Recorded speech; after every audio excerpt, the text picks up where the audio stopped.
네, 반가워요, 반가워요. 자, 이번 시간에는 또 짧게, 좀 짤막하게 뭐 하나 좀 짚어보도록 하겠습니다. 그게 뭘까요? 자, 왕의 귀환, 뭐 반지의 제왕도 아니고 뭐 왕의 귀환, 왕이 돌아왔다는 거죠. 정확히 얘기하면 왕비의 귀환이죠. 여자니까. 제넷 옐런 재무장관으로 발탁.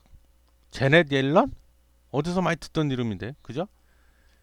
과거 그 미 연준 의장 및 총재를 지내신 분이시죠. 이분이 좀 나이가 연세가 좀 있으세요. 70대시죠. 근데도 아주 그냥 왕성하게 활동을 하시는 거 보면 저는 참 반성을 많이 하게 됩니다. 자, 그럼 본격적으로 가보겠습니다. 예. 자, 조 바이든이 재무장관으로 제넷 옐런을 발탁했다. 그럼 먼저 기본 아니겠습니까? 제넷 옐런 이 아주머니는 도대체 뉴욕이요? 자, 뉴욕에서 태어났답니다. 뉴욕. 뉴욕. 뉴욕. 뉴욕 출신이에요. 그리고 이 브라운대. 정말 명문대죠. 브라운대. 브라운대를 수석으로, 그것도 그냥 이 수석으로 졸업을 해갖고, 그뿐인가? 졸업하고 나서 예일대. 우리 제가 또 좋아하는 배우 지성과 미모를 겸비한 저디 퍼스터가 나왔던 예일대에서 경제학 석사와 박사학위를 또 취득하셨대요. 이후로는 또 명문.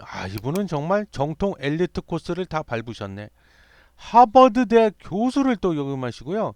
UC 버클리대에서도 또 교수를 역임하시고. 빌 클린턴 아시죠? 참 이 남봉꾼. 미국 백악관의 남봉꾼. 힐러리 클린턴의 남편. 빌 클린턴 정권 때 경제자문위원장을 이때 처음으로 맡으셔갖고요. 공직에 처음으로 발을 들이셨다고 합니다. 그리고 2004년부터 2010년까지 무려 7년 동안에 샌프란시스코 연방준비은행 총재를 또 역임하셨다는 연방. 제가 알기로는 미국에 아마 그 연방준비은행이 한 11개인가 있을 거예요. 거기 총재까지 역임하시고 드디어 2014년도에 미 연준의 연방준비제도, 우리나라로 치면 한국은행 같은 중앙은행이죠. 거기 총재가 되셨답니다. 그러나 호사탐화라고 우리의 또 돌 플러스 아이 또 방 뭐 빼 이러고 있던 버티다. 근데 요즘엔 또 방 빼겠답니다. 뭐 별 수 없나 보죠 자기도. 어쨌든 도널드 트럼프 아저씨가 이제 그 대통령이 되면서 You are fired, fired, 넌 해고야 이렇게 돼갖고 잘려버리셨어요. 그래서 연임은 실패하고 단임으로 끝났죠. 근데 여기서 이건 이제 이분의 개인적인 이력이고 우리가 중요하게 생각해야 될 거는 성향이죠. 성향. 제가 항상 주식 투자하면서 사람을 놓치면 안 된다 그랬습니다. 사람을 놓치면 주식 투자는 100% 쫄딱 망합니다. 그래서 성향이 어떨까? 시장 친화적인 비둘기파입니다. 비둘기파. 여러분 또 그 언론을 접하다 보면 비둘기파네, 매파네, 뭐 이렇게 맨날 편을 갈러. 뭐 좌파네, 우파네, 뭐 진보네, 보수네, 비둘기파네, 우파네, 비둘기파네, 매파네. 말 그대로 그 비둘기파는 시장 친화적. 그래서 대표적인 게 이제 통화 정책을 쓸 때 되도록 가급적이면 시장에 큰 충격을 주지 않으려고 하는 거예요. 그래서 급격하게 금리를 인상한다든가 이런 거 별로 안 좋아합니다. 누가? 비둘기파가. 반면에 매파는 급진적이에요. 급진적. 그래서 그 시장에 충격을 자주자주 줍니다. 그래서 급진적으로 막 금리를 인상한다든가 이런 거죠. 그래서 근데 시장 친화적인 비둘기파다. 그 다음에 이분이 연준 총재로 있을 때요. 이 중앙은행이요. 원래 중앙은행이 또 이것도 얘기하면 긴데 원래 중앙은행이 설립하게 된 목적이 과거 저 위로 거슬러 올라가자면 전쟁 물자를 대기 위해서 원래 만들어졌는데 그 다음부터는 물가를 관리, 즉 물가를 안정시키는 게 주된 역할이었습니다. 근데 이제 시대가 바뀌었죠. 물가도 관리해야 되고 고용도 확대시켜야 된다. 이 두 가지 임무를 맡게 됐어요. 그래서 우리나라에도 지금 한국은행도 정부에서 압박을 계속 넣죠. 물가 관리하고 물가 안정시키는 것도 물론 중요하지만 고용을 더 안정을 시키고 고용 확대에 더 많은 비중을 둬라 이렇게 좀 이주열 하는 총재님께 지금 무언의 압박을 넣고 있다는 압력을 넣고 있다는 그죠?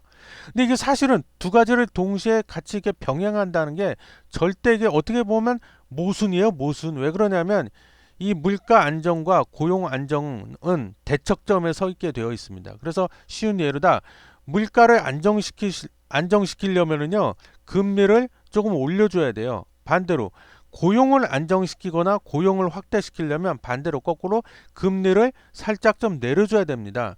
근데 이 두 가지를 동시에 어떻게 같이 해요? 예, 그래서 이게 사실은 모순인데 어찌됐건 각국 중앙 정부에서 미국도 그렇고 한국도 그렇고 이 두 가지 역할을 완벽하게 다 해내란 말이야. 이렇게 좀 압력을 지금 넣고 있어서 예, 어제 옐런 아주머니하고 제가 또 헬로 하면서 또 이렇게 싸바싸바 하면서 long time no see 하면서 제가 또 전화 통화를 해봤습니다. 예, 힘들어 죽겠답니다.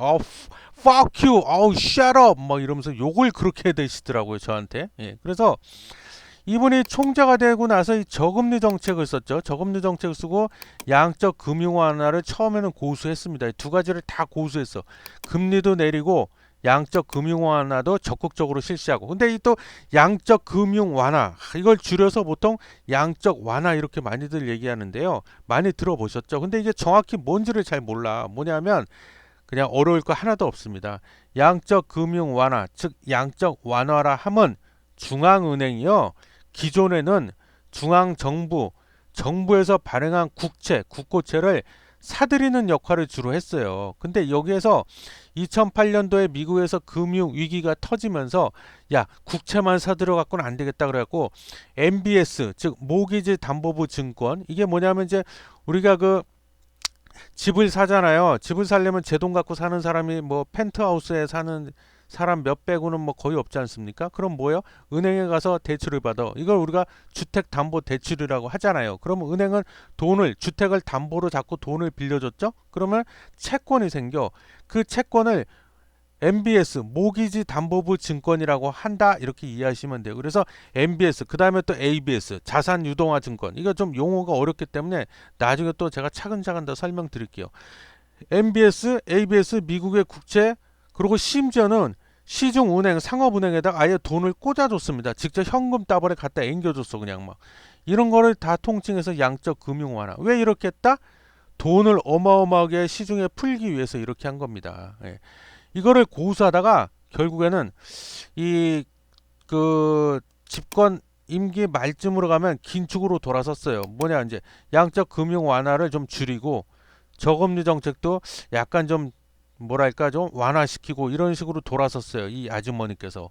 그러나 항상 또 그와는 반대로 비둘기파이기 때문에 시장과 끊임없이 소통을 하면서 금리 인상 충격을 최소화하기 위해서 노력을 많이 했다 이분이. 그래서 이분이 결론적으로 우리 옐런 아주머니께서 임기 말쯤 됐을 때 4천조 규모의 자산을 축소하기 시작했다. 뭐야? 더 이상 MBS, ABS, 미국의 국채 이런 거 사들이지 않는다. 돈을 풀지 않는다. 그래서 이건 이제 자산을 축소했다. 이 중앙은행 연준이요. ABS, MBS 다 채권이야. 미국의 국고채 채권이야. 이런 걸 계속 사들이면 사들일수록 자산은 점점 늘어납니다. 왜? 채권이 자산이기 때문에. 채권을 많이 쌓아두고 있으니까 자산이 그만큼 늘어나죠. 그래서 이 자산을 축소한다는 건 뭐예요? 그 채권을 더 이상 사주지 않고 되레 시장에다 판다. 그럼 뭐야? 유동성을 흡수하게 돼버리는 거죠. 예. 이렇고 그래서 이 옐런 아주머니의 성향은 그렇고 여기서 지금 오늘의 하이라이트 제일 중요한 게 뭐예요? 그럼 앞으로 이분이 재무장관으로 지명이 됐는데 앞으로 전망이 어떠냐? 예, 제가 보기에는 이건 거의 99.99% 100%입니다. 대규모의 경기 부양책을 쏟아낼 것이다. 누구와 손발을 맞춰서?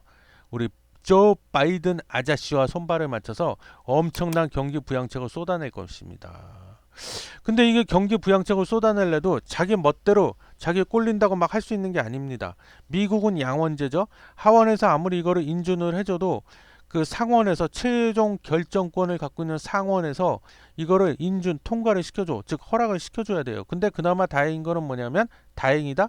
뭐 말이 그런데 하여튼 좀 다행인 거는 뭐냐면 이 제넷 앨런 아주머니께서 민주당 소속이긴 하지만 공화당과도 친분이 좀 두텁다. 그래서 공화당에서도 이 옐런 아주머니에 대해서 우호적이고 지지하는 상원 의원이 적지 않이 있다. 그렇기 때문에 이 경기 부양책이 상원을 통과하는 데는 큰 무리가 없을 것이라고 보인다 이겁니다.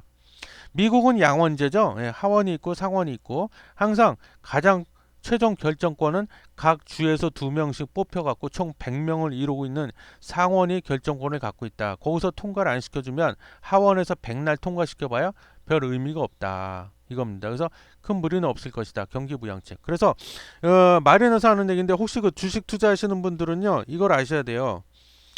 이 증시에 있어서 호재와 악재가 있습니다.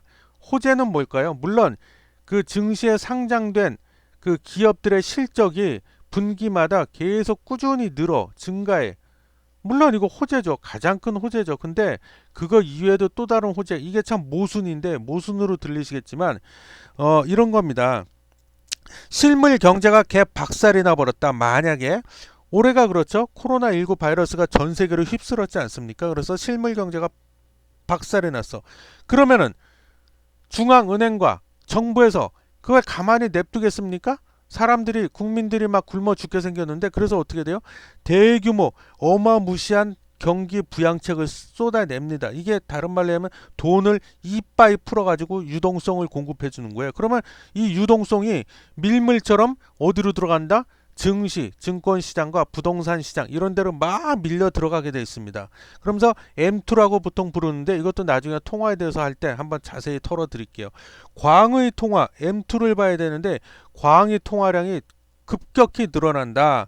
그렇게 돼서 이게 유동성이 증시로 지금 우리나라가 그러고 있잖아요. 증시로 막 쏟아져 들어오면 어떻게 돼요?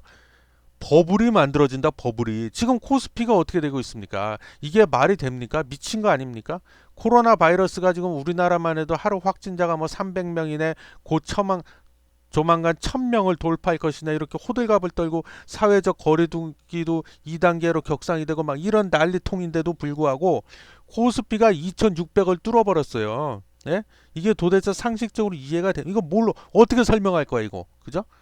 그래서 이게 왜 그래? 유동성이야. 그래서 어떻게 보면 제가 보기엔 이거 버블이다. 일종의 버블. 그죠? 그게 만들어지고 있다. 그래서 전망은 그렇고 앞으로 그렇게 될 것이다. 그래서 그럼 증시는 좀 더 세부적으로 얘기하자면 증시는 어떻게 될 거냐? 불마켓이 올 것이다. 불마켓. 베어 마켓과 불마켓이 있는데요. 베어는 뭐야? 곰탱이, 밀은 곰탱이. 불은 소. 그래서 우리가 증시가 상승장을 보통 불마켓이라고 그러고요. 하락장을 베어마켓이라고 보통 부른다. 그래서 보통 일반적으로 꼭 그런 건 아니에요. 일반적으로 그렇다. 뭐냐? 그럼 불마켓이냐? 지금 장세가 베어마켓이냐? 뭘로 판단할 거냐? 기준이 뭐냐? 보통 기준은요. 증시가 바닥을 찍고 나서 20% 이상 상승을 하면 이건 불마켓 장세다. 보통 이렇게 봅니다. 그래서 근데 한 가지 그런 건 좀 있어요. 뭐냐면 좀 조심스럽다. 뭐 어떤 분들은 그러더라고요. 뭐 증권사 애널리스트나 뭐 이렇게 말 그대로 이 전문가라고 하시는 분들이 대다수가 내년 2021년도에 한국 코스피가 3,000포인트까지 갈 거다. 뭐 이렇게 큰 소리를 안 가면 내 손에 장을 지져 이러면서 뭐 큰 소리를 그냥 이빠이 데스네 그냥 뻥뻥 쳐대고 있는데 글쎄요, 저는 3천까지는 좀 어렵지 않겠냐. 가긴 가겠지만 왜 그러냐?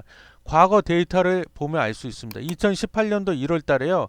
코스피가 2600 근처까지 간 적이 있었어요. 근데 미국과 중국이 무역 전쟁, 특히 트럼프, 그 돌 플러스 아이 트럼프 아저씨가 아예 대놓고 예전에는 다른 나라 동맹국들과 무리를 때를 지어가지고 그냥 중국을 어떻게든 마치 하이에나처럼 뜯어먹으려고 그렇게 두들겨 팼었는데 트럼프 아저씨는 야 동맹이고 지랄이고 다 필요 없어 나 혼자 할 거야 그래갖고 대놓고 막 두들겨 팼잖아요. 그래갖고 무역전쟁이 터지는 바람에 이게 꼬꾸라졌어요. 그래서 2018년도 제 기억으로 10월 달인가 됐을 때 완전히 코스피가 또 꼬꾸라졌거든요. 그래서 이번에도 혹시 이렇게 되지 미중 간 무역전쟁이 끝나지 않았잖아요. 코로나19 바이러스도 아직 있고 그래서 3,000포인트는 정말 말 그대로 그건 너무 이상적이다. 저는 그렇게 보고 3,000포인트까지는 아니겠지만 그래도 한 2,700? 뭐 그 정도는 가지 않겠냐. 무난하게 2,700 내년 한 상반기 중으로는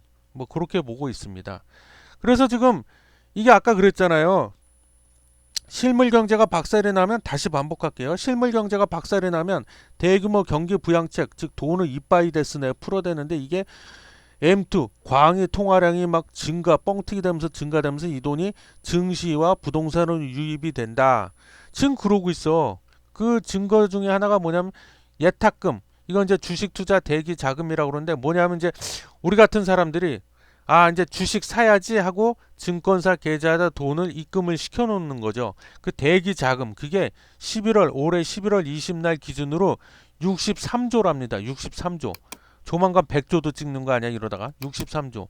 이 63조라는 숫자가 엄청난 숫자인데요. 이거는 2018년도에 평균 예탁 그 금액이 2.5배, 약 2배가 넘는 수치예요 이게. 예? 내가 보기엔 미친 장세다 미친 장세. 이렇게 되고 있다. 그래서 또 제가 말이 좀 빨라졌는데 오늘 바이든 재무장관으로 제넷 옐런 아주머니를 발탁했고 제넷 옐런 아줌마는 성향이 비둘기파에 더 가깝다. 그래서 앞으로의 전망은 대규모 경기 부양책이 일어날 거다. 돈을 이바이데스네 풀어낼 것이다. 풀을 것이다. 그럼 증시는 어떻게 되냐? 베어 마켓보다는 불마켓 장세로 갈 확률이 높다. 내년 한 상반기까지는 그렇게 봅니다. 이게 정리고요. 끝으로 하나 더 첨부하겠습니다. 뭐냐면 제 개인적으로는요. 내년은 경기 민감주의 한 해가 될 거다. 경기 민감주. 대표적으로 경기에 민감한 주식 뭐가 있어요?